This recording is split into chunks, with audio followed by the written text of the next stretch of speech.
What's up, Magic players? It's Doyle, your host here on DoylePrimeMTG, where I bring you the latest and greatest Magic content that I can while still trying to have a life.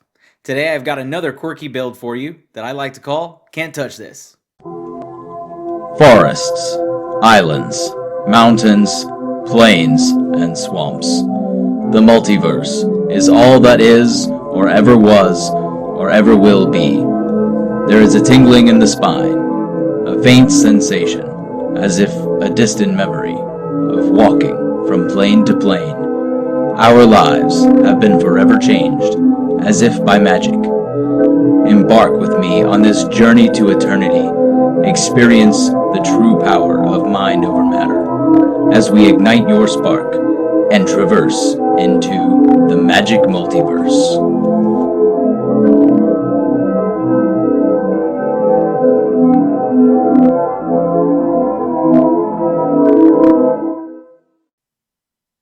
I built this deck around a central idea of can't be countered, hexproof, and otherwise hard to interact with cards.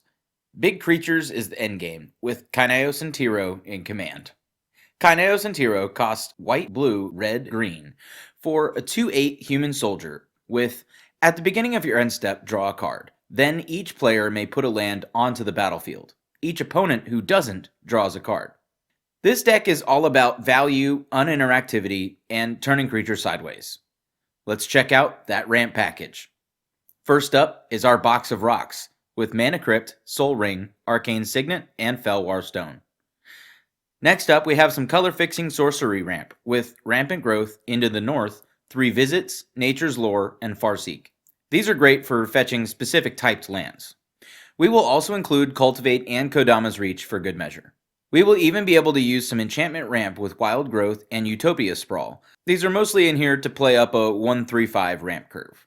And lastly, we have Selvala Heart of the Wilds to provide us with some large bursts of mana. Of course, Kynaios and Tiro will ramp us as well, and who better to transition us from ramp to card draw than with a commander who does both. We will begin our card draw section with some enchantments that draw us cards when larger creatures enter the battlefield, with Elemental Bond, Garruk's Uprising, and Kavu Lair. Temur Ascendancy, Kiora Behemoth Beckoner, and Garruk's Pack Leader are a few other permanents that will draw us cards when our creatures enter the battlefield. Dragon Lord Ojutai will help us draw the best of our top 3 cards each time it attacks. Galanra, Caller of Wirewood, will draw us a card when we utilize its mana for creature spells of CMC 6 or greater.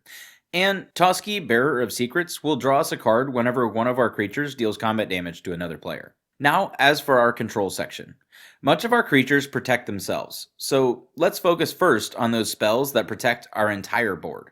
Nothing says GTFO to removal like Avacyn, Angel of Hope. Giving all of our permanents indestructible puts us in a prime spot to board wipe. Dawnglade Regent gives all of our permanents hexproof if we are the Monarch, and grants us that monarchy upon entering the battlefield. Destiny Spinner protects our creature and enchantment spells from being countered. Dragon Lord Jamoka blocks all of our opponents from casting spells on our turn. Audric Lunarch Marshal spreads keyword abilities across our board. Shalai gives us and other creatures we control hexproof, and can also act as a win con by pumping up our entire team. Sigarda Heron's Grace gives us and our commander hexproof, while allowing us to generate some chump blocks. Sigarda Host of Herons prevents our opponents from forcing us to sacrifice permanents. Spellbreaker Behemoth blocks our CMC 5+ spells from being countered. Rhythm of the Wild, Domri and Arc of Bolas, and Surrak Dragonclaw each block our spells from being countered, and Surrak even gives trample to our entire board. Thrix Sudden Storm reduces the cost of our spells that cost 5 or greater, and it protects those spells from being countered. Vexing Shusher can block any spell from being countered for a single hybrid Garul cost.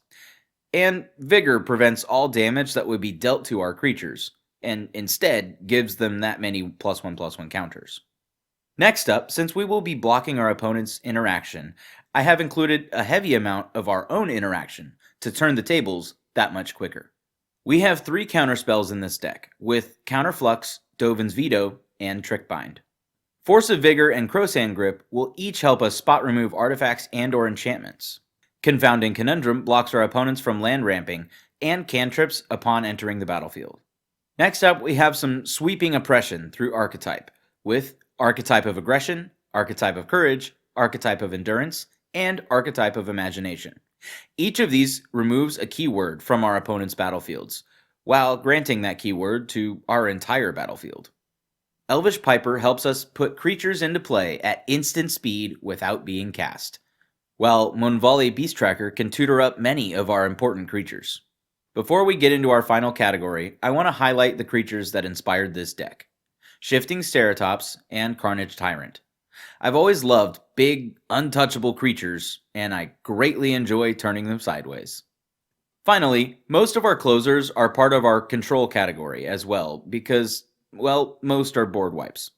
Austere Command, Supreme Verdict, Blasphemous Act, Chain Reaction, and Chandra's Ignition each have their ups and downs. Winds of Abandon and Cyclonic Rift are widely versatile spells utilizing the overload mechanic. Balefire Dragon also fits in this board wipe category, dealing damage to each creature defending player controls equal to the damage Balefire Dragon would deal to that player that turn. Mistcutter Hydra can often spell out doom for a blue player, having haste, protection from blue, it can't be countered, and we can dump a large sum of mana to take out the blue player. Finally, a house all by itself, Coma Cosmos Serpent, is devastating, generating a 3/3 each upkeep and sacrificing them to protect itself as well as turn off creatures makes this slithery snake a force to be reckoned with. For lands, I went with a relatively budget 4-color base, using as many any color lands as possible, with Command Tower, City of Brass, Exotic Orchard, Forbidden Orchard, and Mana Confluence. I also included Ketria and Rogran Triumphs, along with the most budget available fetchable duels, with Alpine Meadow, Arctic Treeline, Glacial Floodplain, Highland Forest, Rimewood Falls, and Volatile Fjord. We will also use 10 snow forests, 4 snow mountains, 4 snow plains, and 4 snow islands. That about wraps it up for this deck tech. I hope you enjoyed the video. You'll find the link to the full deck list on architect.com in the description, complete with a maybe board. Let me know in the comments below if you would take this deck in a different direction, or if there are any key includes that I missed. Cheers, and happy casting. If you enjoyed this video, feel free to hit that like button, and also share it with your friends. If you want to see more videos like these, or hear me ramble about how to navigate this Magic multiverse, go ahead and click that subscribe button to stay up to date on the latest from me, Doyle Prime, and the happenings throughout Magic the Gathering. Thank y'all for watching, and I'll see you all next video.